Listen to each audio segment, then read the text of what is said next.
Assalamualaikum warahmatullahi wabarakatuh. Perkenalkan, nama saya Rika Tasya dari 12 IPS 3. Di sini saya akan menjelaskan sedikit tentang Perang Teluk Satu.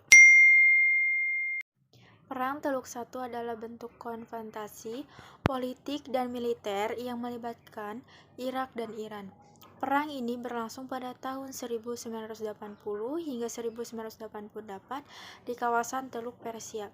Oleh karena itu, perang antara Irak dan Iran sering disebut sebagai Perang Teluk Satu. Terjadinya Perang Teluk Satu antara Irak dan Iran disebabkan oleh adanya masalah yang kompleks dan saling berkaitan antara kedua negara. Beberapa faktor yang menjadi latar belakang Perang Teluk Satu yaitu adanya konflik antara etnis Arab Irak dan etnis Persia Iran, konflik antara mazhab Sunni Irak dan Syiah atau Iran, pengaruh konflik sejarah kedinastian besar Islam antara dinasti Umayyah dan Abbasiyah. Presiden Irak Saddam Hussein menentang revolusi Islam di Iran karena dianggap dapat menyebabkan instabilitas ekonomi dan politik di Irak. Sengketa wilayah perbatasan negara antara Irak dan Iran. Kronologi Perang Teluk Satu diawali dengan invasi pasukan Baghdad Irak ke wilayah Iran pada 22 September 1980. Sengketa perbatasan dan instabilitas politik Iran mendorong Saddam Hussein untuk melancarkan invasi ke dalam wilayah Khuzestan yang merupakan lumbung minyak Iran. Presiden Iran Ayatullah Khomeini membalas serangan Irak dengan mengerahkan ratusan ribu relawan dan tentara veteran. Dengan pasukan tersebut, ia mampu menyudutkan pasukan Irak dan mengembalikan keadaan Perang Teluk Satu. Dalam Perang Teluk Satu, Irak mendapatkan dukungan dari Arab Saudi, Kuwait, Eropa, dan Amerika Serikat. Di sisi lain, Iran juga mendapatkan dukungan dari negara Timur Tengah seperti Suriah, Libya, dan Yaman Selatan.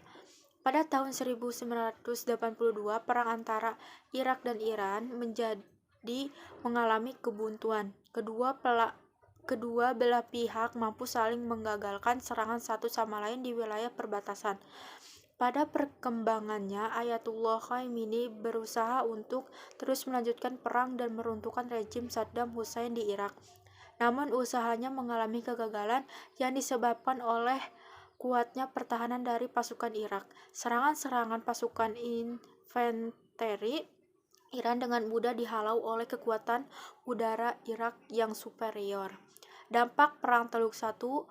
Perang Teluk Satu berakhir ketika Dewan Keamanan PBB mengeluarkan resolusi yang berisi tuntutan gencatan senjata antara Irak dan Iran. Pada 17 Juli 1988, Irak dan Iran menyetujui resolusi PBB dan secara resmi Perang Teluk Satu berakhir. Perang Teluk Satu membawa dampak yang besar bagi aspek sosial, ekonomi, dan politik masyarakat internasional sebagai berikut. 1. Menyebabkan fluktuasi harga minyak dunia. 2. Terjadinya krisis politik dan sosial di kawasan Timur Tengah. Terganggunya pelayaran internasional di kawasan Teluk Persia. 4. Menyebabkan kerugian yang sangat besar. Sekian dari saya. Wassalamualaikum warahmatullahi wabarakatuh.